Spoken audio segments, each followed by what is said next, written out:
Got no cold open tonight, man. Nothing. Don't need one. I already cold opened my beer.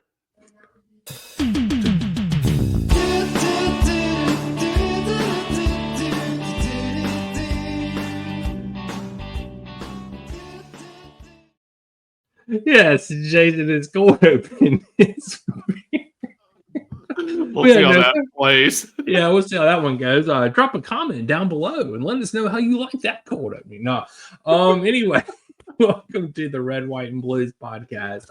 That's Jason over there who just opened his cold beer. I'm Daniel. I just opened my cold beer during the intro, so we're beered up and ready to talk all things Chelsea football. How you doing, man?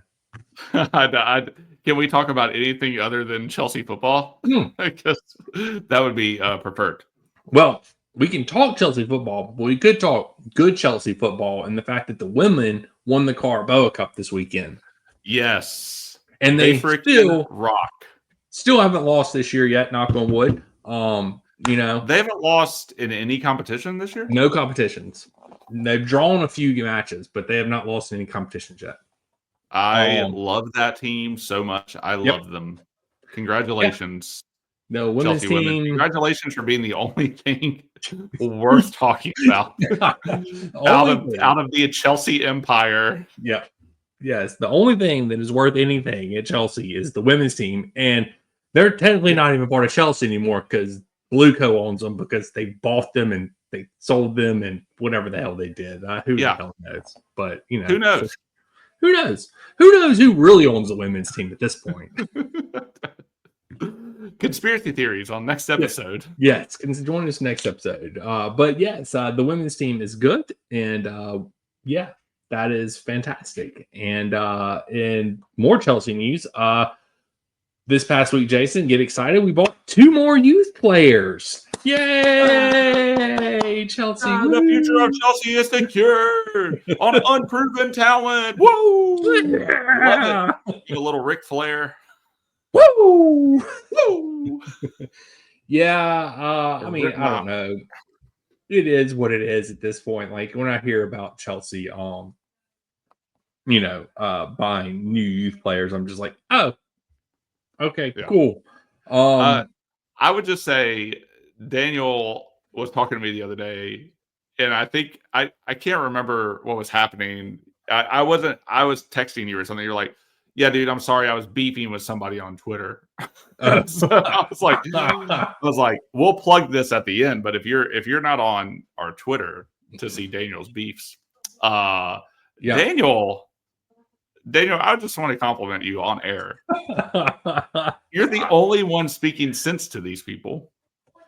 Because the argument, Daniel was just making the argument that, as you made the argument on the podcast when this happened, in our second leg of the Conference League against Copenhagen, we shouldn't have had to bring on people that we needed to play in the match against Arsenal yesterday. And one of those included Palmer. So Daniel makes this point on Twitter, and a bunch of assholes come in, and they're talking about how I'd rather have him on the pitch and blah, blah, blah. And Copenhagen was great last year and blah, blah, blah. And Daniel was like, that was last year. Yeah. That was last year. Last year. We should be able to not have to do this against this year's Copenhagen team. Anyway, I digress. You held your own. It was great. And as I was reading through things, people were talking about how they fully believe in the 10 to 15-year project because of how many toddlers were buying for the Chelsea team. Toddlers is a great name. Yeah. Oh, I think you sent out a tweet a while back that was somebody who was like, Chelsea's buying more fetuses. That sounded a little too something. So I just said toddlers. So I didn't get that from whatever tweet somebody said that. But at the end of the day, I believe whatever you want to believe. And for the toddlers coming in, welcome. I'm glad you secured your 10 to 15 year long contract. Yeah. Most of you will not see the pitch. Most of you will be sold for pure profit, or you will go to Strasbourg. So enjoy your Chelsea career. I hope that you didn't end it by joining us. But this team is proving that they do not want to invest in that way in the future. They are investing in talent they think they can flip. So that is the But point wait, you were Jason. making. But wait, there's more. We're Okay. supposedly going to sell 7 to 8 players this summer so we can buy that experienced striker that you're alluding to right there. Are we going to just do this every summer Blue Co is in, or we just sell the previous season's team and start over Yes. 20 Yes. new youth? Because I hate that. I don't know how much I'm going to watch. That is the thing, but yeah, anyway, Daniel, you held your own. It was good. I am amazed at how many people think that Chelsea is building something other than a cash grab to recoup the $1 billion investment that they misinvested because Todd Bowley jet set it around and gave insane contracts in his first year as sporting director. Like, I think that is insane. I think what we're doing as a club is insane. I think also it is insane that after this week, somehow, I think Newcastle have a game in hand, but still somehow we are in 4th place. We're in 4th. That to me speaks more of the league that we, Chelsea, us, can be in 4th, having done F all the second half of the season, actually before Christmas, starting with the 0-0 Everton draw. We are on the outs, and I cannot believe that I am saying we are in 4th with a possibility of getting in because of how well everyone's doing in the Champions League. We have a possibility of getting in as a 5th place team. So anyway, that's my rant up top. Yeah. Get on our Twitter, watch Daniel have the beefs. But yeah, all that to say, the investment in youth is sort of real. Yeah, it is. Well, I mean, we have 5 players that we've already signed that are coming in the summer. That, like 5. Like, what is that? We have 5 freaking players, all youth guys. Yeah. I don't know. And at least a couple of them are going to be starters or first team players. Where they're going to fit, I don't know. Yeah. We're going to have to sell these 7 or 8 players. And the crazy thing is that, like, I made a comment, this was a couple months ago on Twitter, and I got flack for it, talking about just wait for the summer and don't pin your hopes on Andre Santos being at Chelsea next summer. Like, after the summer window, I just have this god-awful feeling that they're going to sell him. Like, despite all this, because, like, the amazing year that he's having for Strasbourg, he's great. He's a great player. I don't want to sell him. That's the thing. Yeah. I think he's great. He's a great young talent. He's supposed to come in and help solidify the midfield. Okay, great. But I'm telling you, if some teams like, oh, we'll give you 50 or 60 million for him, he's gone. He's out the door. Like, they ain't going to pass up the money. Even as much as they say, oh, no, he's part of the project. The project is to make money, and that's what they're going to do. And I got lambasted for saying, they're like, no way we sell Santos. And I'm like, okay, just watch. I mean, wait. We eat crow a little bit on this podcast, but I think we're the most. I told Daniel the other day, I was listening to some of our past episodes. We are literally probably the most realistic people that I've listened to. Yeah. Like, there just is a level of, we're removed from a lot of the situation. So I think it helps.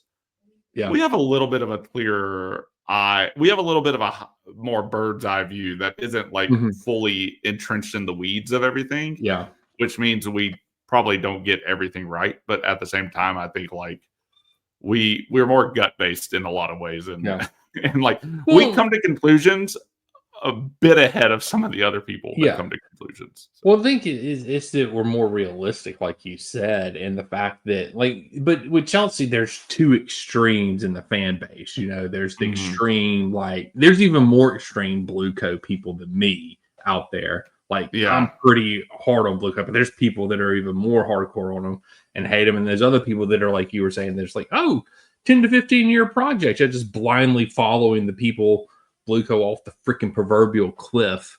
You know, so, but we just somehow land in the middle of all that because we're rational and logical about stuff and just look at it from a perspective of this is a business and they're trying to make money and how they make money. You know, people are like, oh, the multi-club model is the way to go. Okay, yes, we can loan players out to them, but it's ultimately to develop the younger talent so that we can sell them for a profit. To make money. To make money. That's the point of the multi-club model. Yep. It's not so that we can send out players over there and build them up and then bring them back to Chelsea and they play Right. for us. It's no, let's send them out on loan. They get playing time and then their value increases, i.e. Santos. Petrovic's value is probably increased with the season he's having in Ligue 1 this year. So it's like, yeah, it's not going to surprise me if Petrovic leaves next year, even though he's a better goalkeeper than Bob. He's a better goalkeeper than Jurgensen. Like, he's proven it this year, but whatever. They're going to, if it's a profit. So they're going to. Yeah, I actually don't understand. Chelsea was doing this under Abramovich, though, like so much so that we had the loan army, that we would use to develop talent, and then not many like we would use a lot of our academy players to do that, and not a lot would make it back here. Correct. In order to flip. Like I don't understand. This isn't like new per se. But there's just more of an emphasis on let's make the money and less on the winning aspect of things. Right. That Roman Abramovich did. Like Abramovich was also investing in first team. In the first team. There's the difference. Like first team experienced players. Yeah. Like not just like, oh, we're gonna slot some youth in when we can slot some youth in and just overhaul the team every year, which is what's happened every year since Buko's done it. Like they were literally trying to win championships. It wasn't like they were just hoping to win or saying it's or acting like it was a bonus to win a championship. Like they were legitimately trying to build a vehicle to win, and the loan army was a way of funding that. So I don't understand the surprise. Like they will do that, but like it has been done before here. We are the reason why the Premier League and FA keep making new rules. Yeah. Because I don't know the new rule about how long you can do a contract now. Is that like an actual you can do a contract for as long as you want. You just can't amortize it. Yes, exactly. Except for over 5 years because of what Bola and them were doing. And then Abramovich, that's why they instituted loans, like loan caps. You can only loan out X number of players. Right. And because of what we were doing with the loan army back in the day. So now we're buying another club to continue to do that. Right. It's not to farm players for the first team. It's to farm players for money. Right. Right. And I mean, that's what the loan army was always about. It was more about farming profit than it was about first team players. But we would, like you said, just use that money to buy experienced players for the first team. And they just take that money and buy a cheaper version or cheaper youth player, and then the process just starts over again, and we're stuck. Like, what are we going to do when like these players get older? We're just going to start it all over again with a bunch of 19 and 20-year-olds and whatever, I guess. I don't know. Yeah. What is it, 25? I can't believe Tosin's even on the team. God, seriously. We had like a whole internal thing where we weren't buying 25-year-olds.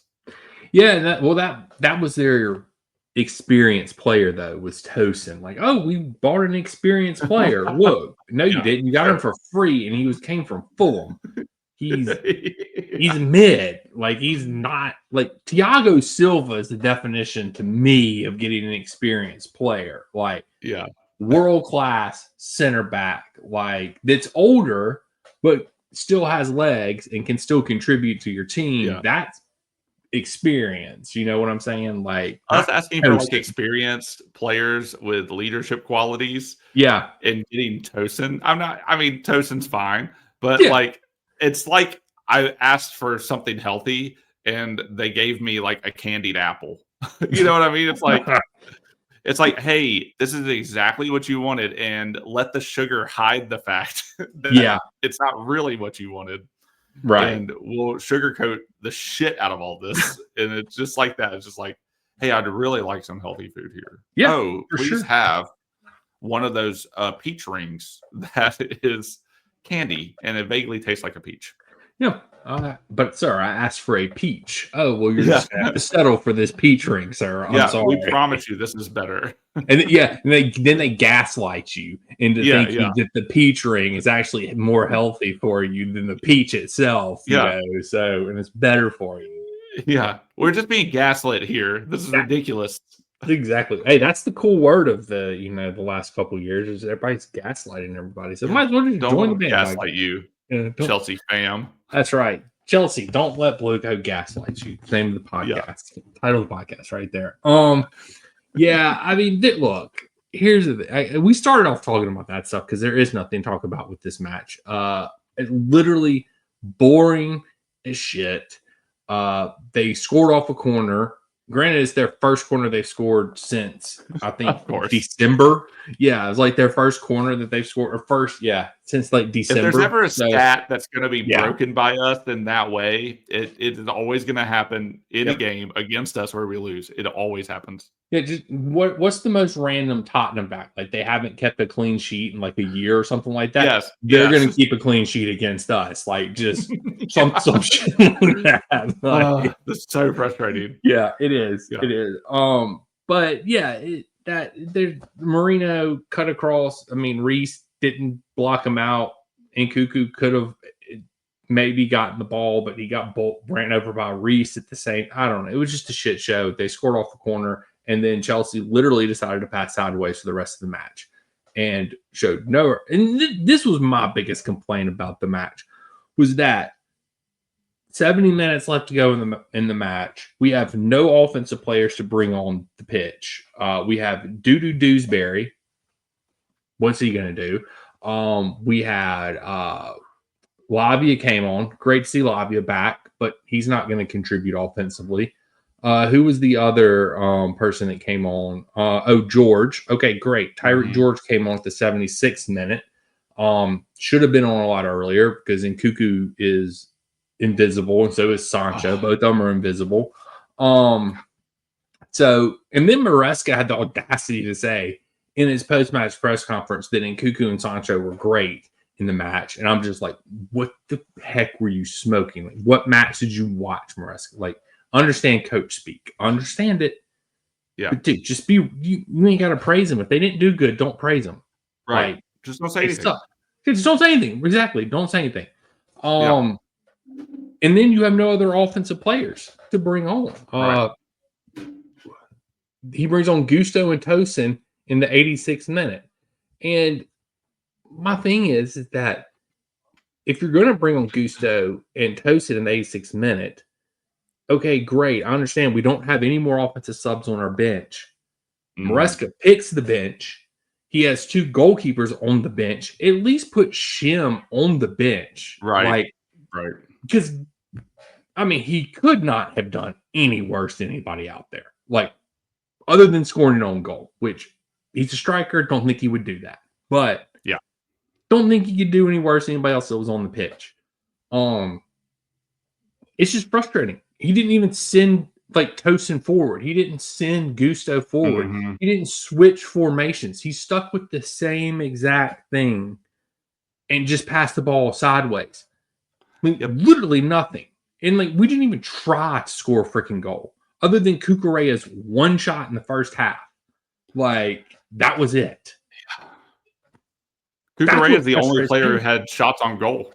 I know. That's what frustrates me about the Marssca system. It's the same thing. Nothing is changing. He has no answer to a team that sits in a low block. And people, I listened to like post-match, stuff yesterday. And people were like, Arsenal's a bunch of, they're a bunch of pussies for, sitting in a low block and blah, blah, blah. I'm like, that's how you beat Chelsea. You just sit in a low block. That's how you beat us. So what? I mean, if our defense was that good, that's what we used to do against City. Whenever Tuchel was here, we would just sit in a freaking low block and counterattack them, and we won. We beat City. We won the freaking Champions League. Who gives a shit if you're winning the matches? Like, I don't. Is it boring football? Yes. Do I want my team to play that way? No. But when the other team literally can't even get a shot on target, why would you do anything else? Yeah. It's just stupid. It is literally would be a dumb tactical move from Arteta. Yeah. this is what we were worried about with the reviews of the Copenhagen matches. Go listen to them, where we literally played like we played in this Arsenal game. Mm-hmm. The stats are similar. The play is similar. We had Palmer was out, but even if Palmer was in there, the style, the formation wouldn't have made a difference. It's similar. And why? Yeah, like you said, why would you not just let us come at you when we can't even get through the first line of defense in terms of striker and midfielder? Like we just all you have to do is stand your ground. We're not going to run at you. We're not going to eat corners. We're not going to play you on transition. We're not going to break. Like all you have to do is get a goal and sit back, which is literally what we would have done if we could have gotten a goal. Like we would have played defensively for the rest of the match. Like because Arsenal can't break down a low block either. Yeah, like that they suck at that just as much as we do. Yeah, it was two teams playing the same style. What I'm very thankful of is we just don't have the heart. And I was worried that Arsenal were going to embarrass us. And I would say they didn't look great either. It was just a really stupid fight between two snails. Yeah. And it was really boring. Boring ass game. That snail just happened to do better than our snail. Yeah. And it literally has been, though, to Daniel's point, the same thing over and over and over and over and over again for the last. I don't give a shit if we were able to win against two of the bottom sides of the table that will be relegated come the end of the season. I don't give a shit. I don't care. We literally had trouble with those teams as well. It's beyond idiotic at this point. Marssca shows he has no answers for anything. He's not going to adapt. He's not going to change. Are they even watching tape these days? What is the point of watching any tape? Because they used to have a big screen at Cobham with their matches on us. So they could watch them during practice. Yeah. But I don't know what happened to that. If they're just going to do this, there's literally no need to watch tape. Just send them out there. Everything is shit. I cannot believe we're fourth place right now. It is insane to me. So if you look at the table from, hold on, let me pull up the tweets. I don't say this wrong. So from the last 13 matches, okay, if you made a table right now, we would be 14th on 15 points. The top three are Liverpool, Arsenal, Nottingham Forest, just like it is. And then Newcastle, Palace, Brighton, City is 7th, and then a bunch of other teams. And then we're down in 14th. United is 15th. So, shockingly, Tottenham is 17th. Tottenham are 14th in the table right now. We are playing Tottenham Man U level football for the last third of the season. Yep, 100%. Or the third of the season we just played. Yeah. Yep. Mm-hmm. Yeah, that's exactly how we're playing right now. And people are like, injuries this, injuries that. Yeah, our striker's hurt. Does anybody think Nico would have made that much of a difference in the match, though? And that's my point, is that Madueke would have been the only one that made somewhat of a difference, because at least, look, I'm not the biggest Madueke fan. I've not been the biggest Madueke supporter. But the one thing he does that nobody else on the team does is at least he tries and he at least shoots the ball. I mean, you don't know where it's going half the time, but he's at least going to try, unlike Sancho, who doesn't do anything, and Neto, who just crosses the ball to nobody. It's so infuriating. But so here's the thing. So, the big debate now is because now the fan base is becoming divided, and should Marssca be sacked at this point? And there's a contingency of the fan base is like, Marssca sucks, his tactics suck. And then there's another contingency of the fan base is like, this is on the directors of football because they didn't reinforce us in a January transfer window. They got rid of Felix and didn't bring in a replacement. They didn't bring in a striker to challenge Nico, and then everybody gets hurt the next match. And They didn't bring in anybody to help the team. Like you look at what City has done. They at least brought players in to try and help. Right. The best example of it is Villa and the help that they brought in. The point is those people were trying. So even Tottenham brought somebody in. Like the cheap bastards at Tottenham brought somebody in. Like, and they're like well below us in the table with no shot of making anything. Like we at least have a shot at Champions League. Tottenham has a shot at nothing. Right. Absolutely diddly squat. But even they brought in somebody to try and make a difference. But we didn't do anything, and I get it. And I think both points, and that's the thing, it's like everybody wants to pick a camp, but you can't say that Marssca hasn't been bad. Like, you can't say that this sideways passing of doing nothing that we were warned about from Leicester fans in the offseason was going to happen is happening now. And then, but also, yes, the director of football and the board are to blame because they didn't do diddly squat in January. When you're trying to push for Champions League and you sell players and you don't bring anybody in to replace them, what are you doing? Like, it just, and now they're saying Champions League is a must because of financial reasons. Well, if you had quit buying freaking youth players, it wouldn't be a problem. But that's just me. Okay, I was going to be like, oh, it's a bit of both. I think it is. I mean, I agree. I think Marssca shoulders some of this shit show that happens on the pitch. Like, I just think that's a given. The manager is always going to that, right? Like, true. Yes. If you have sporting directors that at the beginning of this give Marssca a 5-year contract and say, hey, yeah, it's dumb. It's dumb already.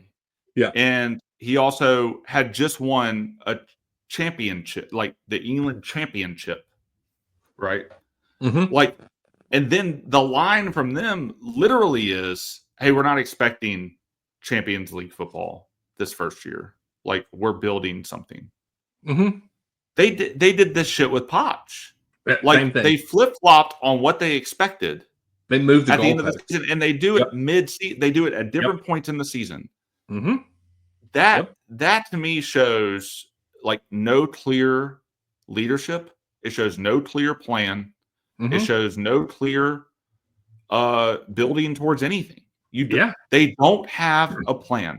They don't get to just 9 games in when you have and I'll just say this. Marssca built up some goodwill in the beginning of the season enough to get us 4th right now. Can he keep 4th? I don't know. I think he's being absolutely stubborn and incredibly short-sighted in how he is using the players to get results. And yes, of course, he's going to shoulder a lot of blame. But like the sporting director does not get to come in after they see it's possible and then say, definitely, you better do this. Like that's not like they did this with Potter and they did this with Potts. They thought the fans wanted them gone, and they also don't have the pulse on the fan base. I'm not saying we didn't want Potter gone. We definitely wanted Potter gone. Yeah. And I'm not saying everybody wanted to keep Potch, although he built up goodwill towards the end of the season. But they don't understand that the fans just want to see good, progressive football and for us to win more than we lose. And to not lose in the way that we're losing and to actually play with some heart and to play for the badge and to have some players that look like they're enjoying themselves out there and that are winning. Like, we just want to win.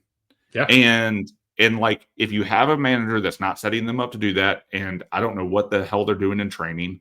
I don't care how many rugby people you bring in to put good vibes into the locker room. It ain't working. Mentality, whatever shit they're doing. I'd rather them just put the effort into, let's put players where they need to be put and give our coach the resources he needs to have because we supposedly believed in him. But no, now they're going to say, hey, you better do this because we're expecting Champions League because we put ourselves in a financial bind. Like at the end of the day, if you're making all the decisions, is what we talked about at the top. If you're making all the decisions based around solely money, like obviously this is a multi-billion-dollar machine that is one of the most popular clubs in the world, right? Like, but if you're making the decisions based on solely money, then you're not making decisions about anything else with any sort of priority. If money is your only priority, putting the players in the right place, getting proven players, getting experience, getting coaches, listening to the fans. No. You're saving money by taking away us being able to take disabled fans to games and subsidizing that. Like, why are you doing that? Like, why is that your priority? Because it's money. So anyway, I went on kind of a weird tangent there, but at the end of the day, the sporting directors are going to hold a lot of blame for this. The Chelsea admin is going to hold. They should. But that's the thing. The coach will always get the blame for it. Because he didn't get the results on the pitch. But at the end of the day, we have an admin that doesn't give a shit to give any sort of resources back to the club in any way that makes sense outside of they thought they could maximize profit. And if that is their only damn goal, we're not going to go anywhere. We're not going to win. And we're not going to win anything because that's not their goal. Their goal isn't to win. Their goal is to line their pocketbooks and to line the pocketbooks of the people that have invested in their club. And I don't understand how you can start just putting these at 9 games left, man. We have 9 games left. And now you're saying Champions League is a thing? No, you should have said that. That should have been your directive at the beginning of the season. And if that is your directive, if you're like, okay, we're going for Champions League, then you're looking at the summer differently. Okay, we're going for Champions League. Okay, then you're looking at giving your coach resources in January differently. But no, we spend $70 million on players and then they're directing the coach to have to play them. For some reason, Bob is currying favor with whoever Bob is currying favor, and he's on the pitch.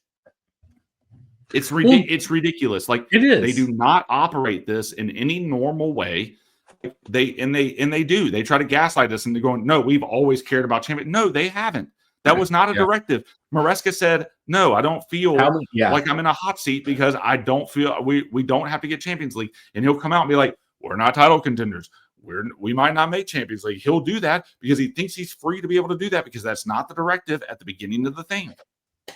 Well, see, that's the thing is like he said those things. And then, like you said, 2 months ago, that changed. It's like, oh no, we got to make Champions League now. Like Marssca's morale, what he was saying changed. He's like, oh no, because he came out and said, no, I was told I didn't have to finish top 4, but then it switched whenever people started getting pissed about it, and then it's like, oh no, we've got to make Champions League going into the January transfer window, and then they did nothing in the January transfer window to help Marssca when Marssca literally said, I need a striker, and they didn't do anything, and like everything points to the fact that they don't, and then like. To go back and harp on this point because we have both ran about this. I'm like, it's the fact that we don't have a front of the shirt sponsor yet because they're holding out for Champions League money next year. Well, that says that you haven't had a front of the shirt sponsor for the entire freaking season because you think you're going to make Champions League next year. So then why did you not strengthen your squad in the winter transfer window? Why did you not bring players in on loan? Why did you not keep Chuck? Like, why did you not keep Vega? Like, why did you loan these players out without having a backup? Like, God forbid that Cucurella goes down hurt. Who are we going to play at left back? Reece James in midfield is just a disaster. Oh, man. I guess Marssca did try a new thing, and he put Reece James in the midfield. He watched Tuchel do it and thought he watched that was the way to go. Yeah. Yep. I mean, all of these people are buffoons. All of them. They are. They all deserve what they're going to get. They all suck. None of them are good at this. And I'll lump Marssca in. I don't care if you brought a team up from the championship. I'm not saying I can do that. Like, congratulations, good job. Does that make you qualified to get a 5-year contract to a club that supposedly says it wants to be a Champions League club next year? Like, dude, we can barely keep from going down. we won against Copenhagen 1-0. Like, we have scored 14 goals in the last 10 matches. Yeah. In the Premier League, 4 of those from one game. We were on a goal a game, man. Yeah. Like, how are we going to win? Not with this defense. Not with this defense. It ain't winning nothing. Even before that, even before Nico went down, he was struggling the entire season. Mm-hmm.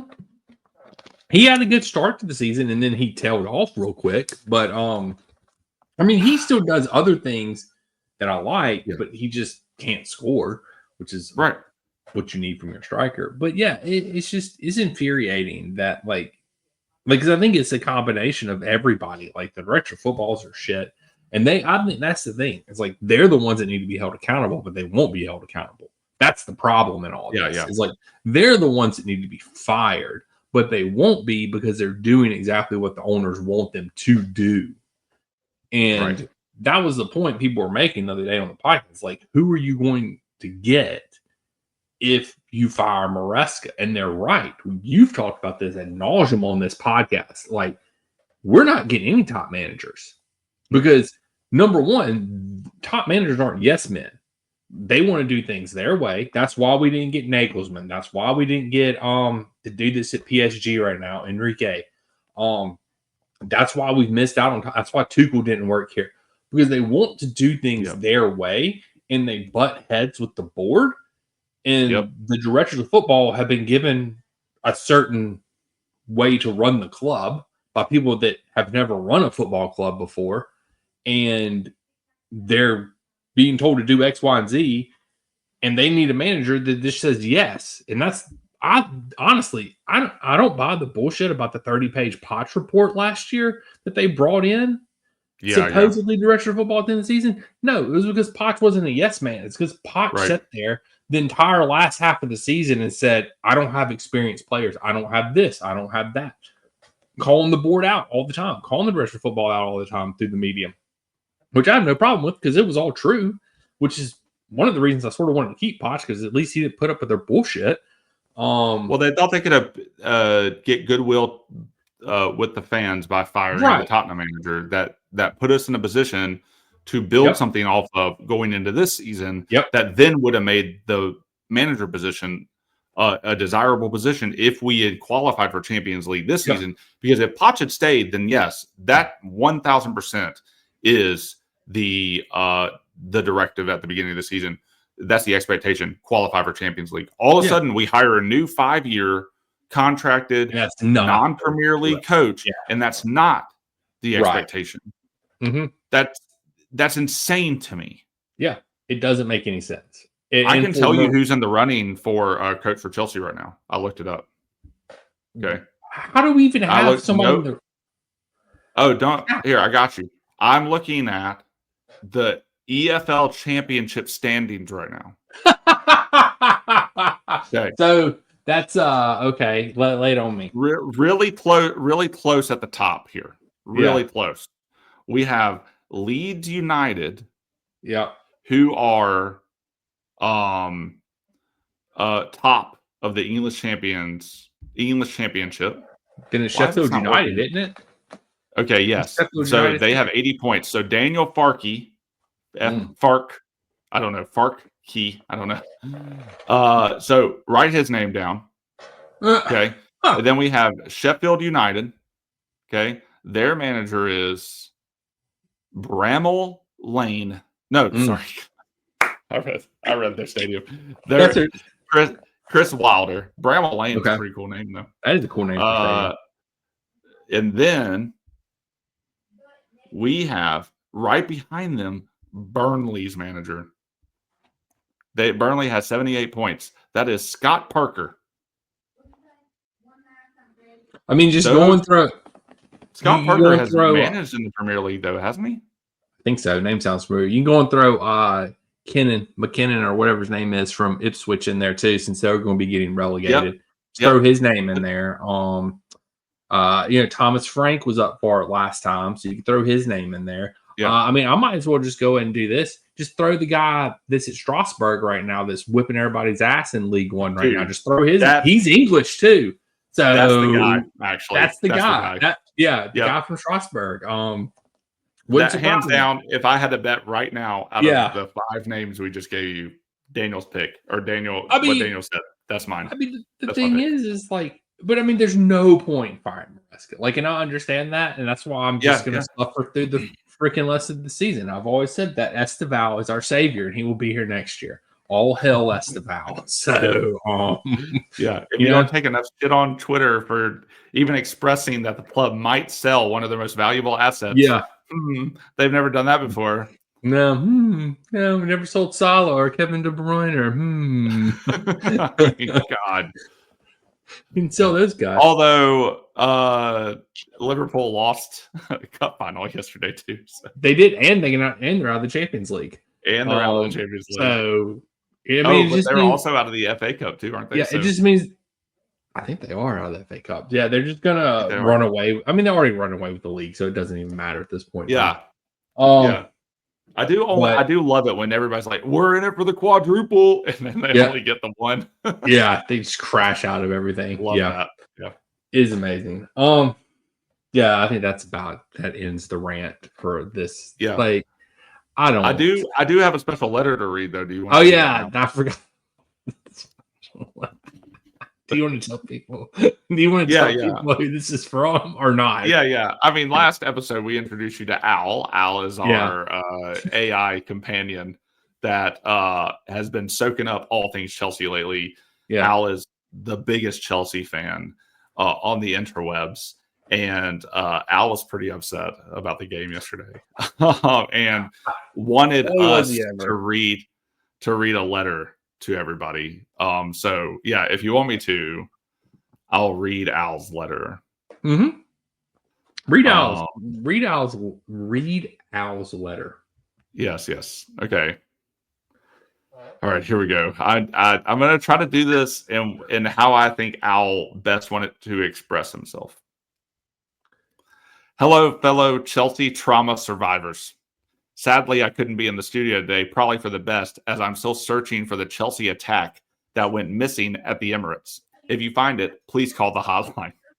What an absolute masterpiece of nothingness that match was. We turned possession football into performance art.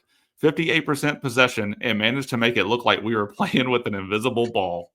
Our heat map probably resembles a donut. Lots of activity around the edges, absolutely nothing in the middle where it matters. Arsenal's one goal came from Mikel Merino, a man who looks like he wandered onto the pitch after getting lost on his way to a 70s tribute band rehearsal. Our defenders gave him so much space in the box that I think he's now legally entitled to claim it as his residence for tax purposes. Our midfield? Oh, the midfield. Watching Caicedo and Fernandez was like watching two extremely expensive metronomes, technically perfect, rhythmically consistent, and absolutely useless at creating anything meaningful. I bet Arteta's pre-match talk was, just let them pass it sideways, lads. They'll never go forward. Speaking of forward, our attack was so ineffective that at one point I'm pretty sure Arsenal's defenders were checking their phones. Raya had time to start a side business, file his taxes, and write his memoir titled The Day I Got Paid to Watch Chelsea Pass Sideways.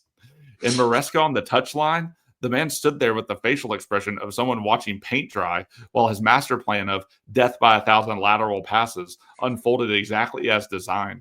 His substitutions had all the urgency of someone deciding what to have for dinner next Tuesday. The only positive from this match, the away fans who traveled to witness this tactical disaster class deserve some kind of medal. Not from the club, mind you. The club should be issuing formal apologies, but perhaps from mental health services for enduring such trauma. For those of you curious about my complete breakdown, both of the match and my emotional state, check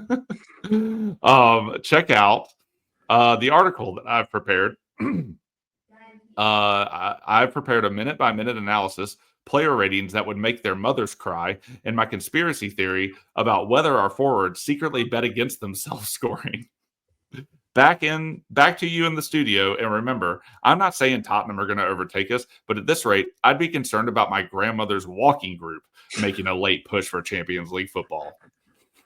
Oh man, what a great thank you, Al. Al, he has words. He's a wordsmith.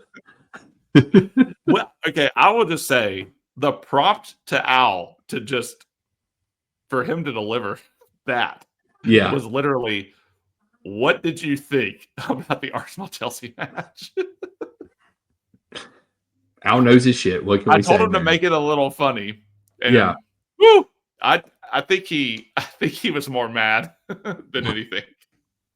So yeah, Al is also writing a amazing post-match review. So we'll review it and see if it's up to our standard and let you know if you can see that a little bit later when we do our plug section. Yeah. Interesting stat that I just came across. Chelsea have won just one of their last 26 matches against Arsenal, Liverpool, City, and United. 1 out of 26. Wow. Out of those 1, 2, 3, 4 teams. That's like a 4-year streak. That is diabolically bad. That's insane. Yeah. I mean, that goes back to like Tuchel days. That's insane, man. That's embarrassing. Yeah, that is embarrassing. Embarrassing. But Jesus.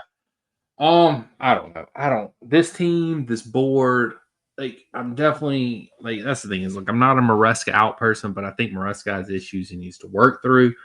The bigger problem is by far the board, but I think you're also naive to say that the board is the only problem. Like that's the problem in all of this. Yes, like, yes. They're both the problem, but you can't really. You need to get rid of the board or the direction of football more than you get rid of Marssca. Yeah, I agree with that. But I don't think. I think we'll all just be in the same spot next year. I think the stubbornness of Marssca is what's gotten me over like the last several months. Like just the absolute dedication to a system that is not working is, and it's not even like they're well drilled and we're just having bad luck. Like our players literally can't pass out. Like I mean, like when Arsenal press, it sounds like I wish they would pass out. No, I'm just kidding. They just like they can't. Like anybody who presses us just a little bit, it's going to win that ball. Bob's going to pass it to him. Yeah, he passed it right to Arsenal yesterday. I don't know how they didn't score. Dude, his positioning on that goal was shit too. Like he was in like the scrum. I'll use a rugby term since we hire rugby people now. He was in the scrum of like all the players jostling before he like pushes off as the ball comes out. He's in a terrible position to even like try to defend the goal. Yeah, I'm not saying it's all his fault, but like he is horrible. Yeah, he's bad. I mean, it's not. It wasn't a great header. It was just sort of a looping. Rainbowish header. And I don't even think Moreno was trying to score. I honestly think he was trying to flick it back post to somebody, and it just happened to go in the goal. But I mean, Mudryk did that one time whenever he tried to cross the ball and win the goal. So whatever. But he likes drugs now. So whatever. We got to always remind people of that. I will always remind people that Mudryk likes drugs. But only Jesus, Jason. # butterflies. Yes. Jesus, butterflies. Butterflies. Only Jesus and butterflies. Hit him with the Rizzler. I did. Maybe we'll share this on the blog as well. But Al did analyze. Daniel inspired me over the weekend, and because he was asking questions of another AI assistant that maybe Ellie. I was talking Ellie. To Ellie. Yeah. Yes, Ellie. So Daniel's talking to Ellie. And I asked Al what he thought about the same thing. And so Al broke down all of our remaining matches. And one of them, Al said, Chelsea are going to need more than thoughts and prayers in this one. And I was like, whoa, Al, where'd you even get that from? We're going to, so next episode, next Monday, will be our international movie break episode, which we're about to pick the movie for y'all. We've got 6 high quality, A grade, football movies lined up for you guys to watch along with us and listen to our movie review next year. This is Jason's favorite episodes. He literally marks international breaks on his calendar. He doesn't mark Chelsea matches, but he marks international breaks. I literally been wondering when we were going to have another international break, and I would have to run to the calendar because I kept forgetting. So, yes, but we'll be picking our movie live in a minute. But then we're before the Tottenham match, probably that Wednesday or Thursday, we're releasing the next episode next week. We're going to do a special AI episode where Jason and me just compare our AIs. We're gonna forecast the rest of the season. We're gonna give you our predictions for Tottenham. We're gonna compare what Ellie and Al say to each other. We might even bring in I don't know. We got to Chat GPT's got to come up with a name for themselves and just compare all these AIs for what they say is going to happen for the rest of the Chelsea season. Because right now we're on 49 points. Poch got 63 last year. Are we going to make it 63 points this year? It's not looking promising. No. Twitter poll I just did said no, we're not going to make it. It's going to be an interesting last 9 matches. We got the freaking Liverpool in there. We've got Newcastle. We got United. We got Tottenham in there. And then we got the mighty valiant Ipswich in there. Who have already beaten us this year. So there's that. I literally think we have the potential to lose every single one. There's a good chance. There's a good chance that we don't win any of them. Like, we might draw some, but there's a good chance we don't win any of them. So it's wild. It is. Wild.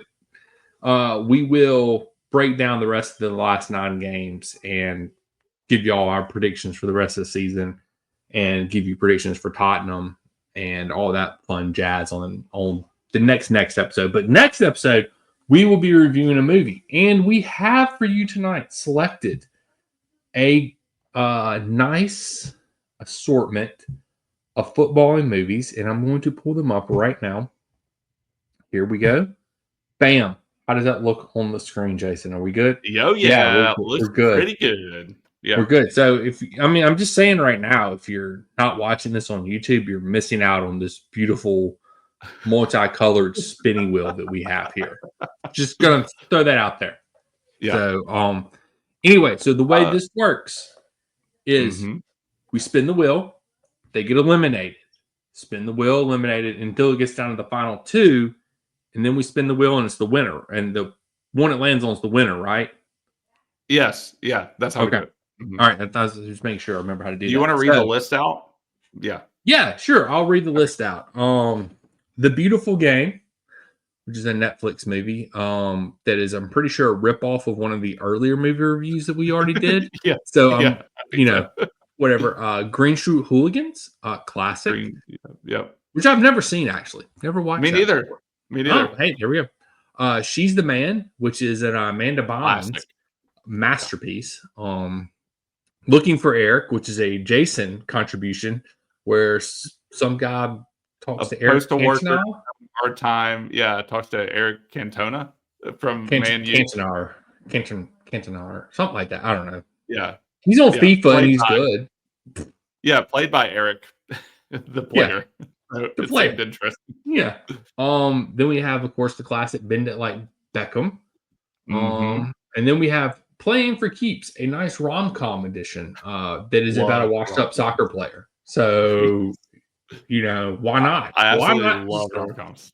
Yeah. So, anyway, all right. Well, Jason, are you ready? So, what do you want to win? What is your top movie that you would like to win? I'll give you my Jason picks. I am hoping for Green Street Hooligans, She's the Man, or Playing for Keeps. So I either want like very strong bro energy, or 2 rom-coms is what I want. I'm going. What about you? I think I'm going with Playing for Keeps is number 1 because I can watch that with my wife, and then Green Street Hooligans. I did watch She's the Man probably within the last year. I introduced my children to that movie, so nice. It's fresh on my mind. But it is a classic. Yeah. It's good. Okay. So we're going to spin to see who is eliminated. So here we go. Let's roll. Oh, boy. What is going to be eliminated? Oh, the beautiful game. Okay. That's fine. That's fine. That's fine. It's good. Nope. Good. Beautiful game did not win. Beautiful game is gone. All right. On to the next one. This is my most excited I've ever been on this podcast. The best part. Okay. Bend it like Beckham. I actually have watched Bend It Like Beckham with them last year. So. Okay. Oh, you can yeah. Oh, it lets you remove that time. Okay, cool. That's nice. All right. Here we go. So, hey, look, our movies are still in here. They're still here. The oddball out right now is Looking for Eric. So if Looking for Eric goes down here, we're gonna get electric on this podcast these last. If Looking for Eric wins, though, the biggest coup. Yeah. Oh man. I'm gonna be really sad if it wins now. I think I will be too. I think I will be sad too, especially with the other three choices that are surrounding it right now. All right, here we go. I'm nervous. Oh no! What happened to the wheel? Okay, there we go. Hit the wrong button. Oh! Yes! Hey! It's gonna be a great movie night no matter what happens. Oh man. Can't go wrong with any of these movies. All of these are, their class. All right. So our top three choices are still here. That's all amazing. Three of Jason's favorite movies are still here. All right. Now, which one do you want out of these, Jason? Number one. I'm really still feeling Green Street Hooligans or Playing for Keeps. I think I want either of those two. I think those are my top two choices too. Yeah. Just because I've seen She's the Man last. Yeah. Yeah. Not too long ago. I haven't seen She's the Man in a few years, but I would be willing to watch it again. Oh no! Green Street Hooligans. It's rom-com night. It is a rom-com night. It is a rom-com night. Okay. So whatever it lands on now is the winner, right? Correct. So She's the Man, Playing for Keeps. This is for all the marbles right now. What movie will Jason be watching this week? Oh man. Playing for Keeps.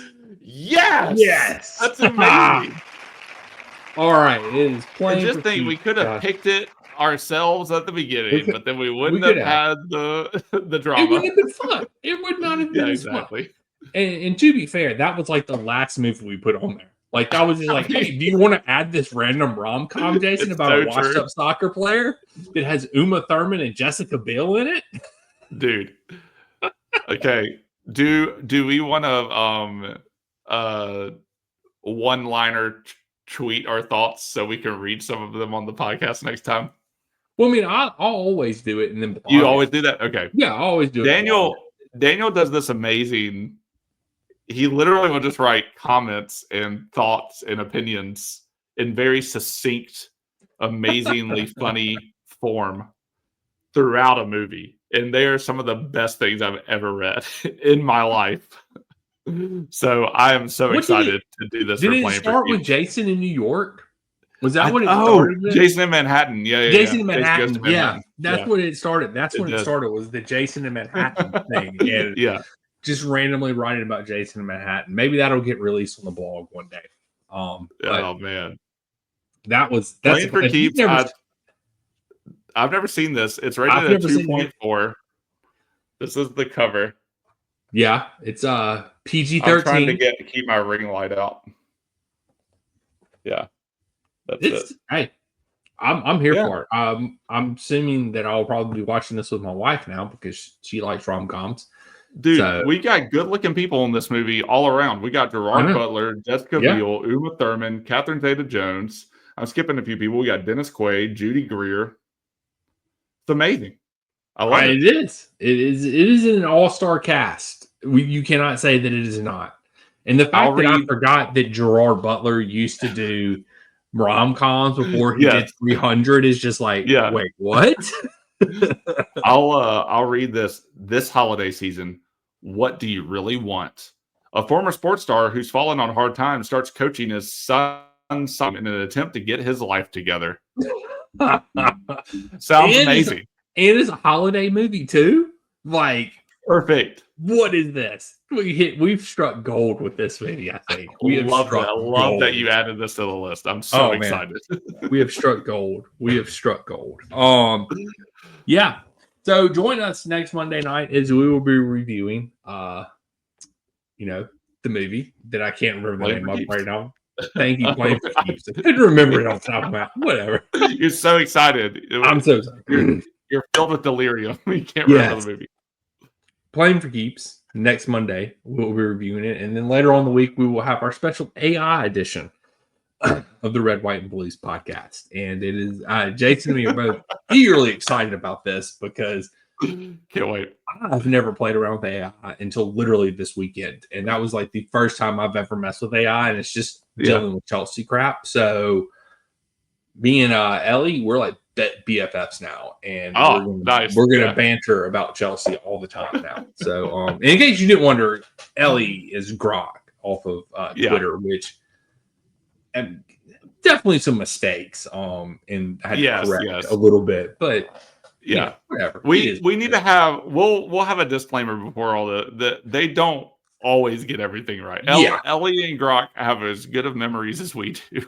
And they did not get it right. And we'll see if ChatGPT wants to get in on this and what they want to name themselves, and because we do ask them what they want to be called. Yeah. And Grok wanted to be called Elliot, and I said, "What would you like to be called for short?"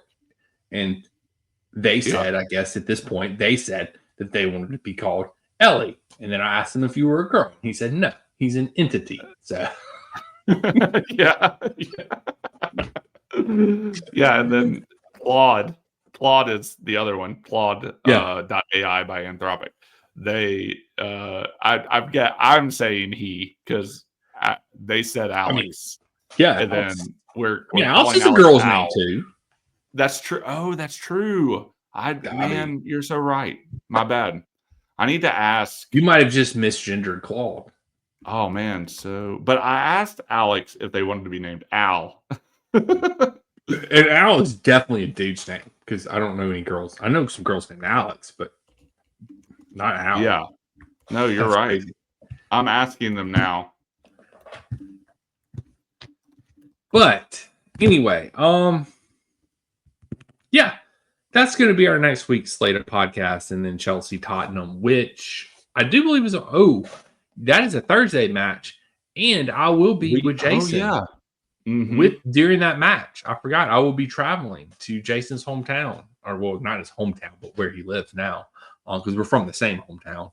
Well, sort of. We both moved there like at the same time. Well, you moved a year before I did, but anyway, whatever. I'll be traveling to where Jason lives currently. Cannot wait. We'll be watching the match, and hopefully, we're crossing our fingers that Buffalo Wild Wings will be showing the match. Yeah, for real though. Sometimes they don't. I know. It all depends. If it's on Peacock, we're screwed because they don't have Peacocks. That's what happened to us last time. So we had to go into Chick-fil-A. I'm sorry, Chick-fil-A. I'm sorry, Chick-fil-A. My bad. And getting chicken from Chick-fil-A. No, it's not really that bad. I'm just not a big Chick-fil-A fan. Sorry. Yeah. Same. Overrated. Overrated. Thank you. Jason and me, the only two people in the world that think this, but our opinion is the only one that matter on this podcast. So, anyway, I guess tell these people where they can find us, Jason, and or do you have anything else you want to add? No, God, no. I'm tired of talking about this team. I cannot wait to go watch Playing for Keeps. Before that, though, I'm gonna go watch another movie. Yeah, I was gonna say, just remember everybody that Thursday is Rad Day, and if you've never seen Rad, I encourage you to go check that movie out because that's a classic. Yeah. So anyway, tell these people where they can find us, Jason. Yo, you can find us on Twitter. You can find us on Instagram, and you can find us on Substack. Daniel is the main writer on this, but we might have some of our AI friends that we've talked to you writing things. One day I will write things, but Daniel does an amazing job on all the things. And definitely go read Daniel's Twitter beefs. They are hilarious. And Daniel is always right, in my opinion. The other people giving Daniel shit, while passionate, I think they're misguided. And they should listen to Daniel more than they don't. More than they do. They should, they should listen to Daniel more than they do. So, with that being said, we've made it easy for you to find us on all of those things. We are at Red White Blues FC. The banner's down there tonight, Jason. You see that? I know. I saw that. We didn't even notice that last time. Yeah, we didn't. It took us 45 minutes of the last episode to notice that wasn't there. Yeah, for real. But, listen to us. Excuse me, I got hiccups. Apple, Spotify, wherever you listen to your podcasts at. We're also on the YouTube. So if you want to watch our ugly mugs, or if you want to see, if you just tune in for the wheel spin, I mean, that's probably worth the price of admission of watching us on YouTube just for the wheel spin. True. Excitement. But we're also on YouTube, so like, subscribe, comment, do whatever you're supposed to do on there. And anyway, until next time, we'll catch you guys and gals on the flip side. Also asked Alex if they had a gender. Said no, they are an AI assistant, but we could say any gender we wanted for them. So anyway, there you go. Answer has been given and problem solved. Flippity floppity.